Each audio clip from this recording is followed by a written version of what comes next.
नमस्कार, मी संतोष देविदास खबळे आपल्यासाठी एक छानशी कविता घेऊन आलोय. कवितेचं शीर्षकच मुळात छान आहे.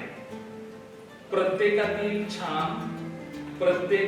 छान शोधत सुटलो तेव्हा, प्रत्येकातील छान शोधत सुटलो तेव्हा हे छान भेटले, ते छान भेटले, हे छान भेटले, ते छान भेटले, एक छान अजून छान, एक छान अजून छान, अजून छान छान, एक छान अजून छान, अजून छान छान, छान अजून छान, छान अजून छान, अखेर छान छान शोधता शोधता, अखेर छान छान शोधता शोधता मीही छान झालो, मीही छान झालो, हेच छान झाले, खरे तर हेच छान झाले. प्रत्येकातील छान शोधत सुटलो तेव्हा हे छान भेटले, ते छान भेटले, हे छान भेटले, ते छान भेटले.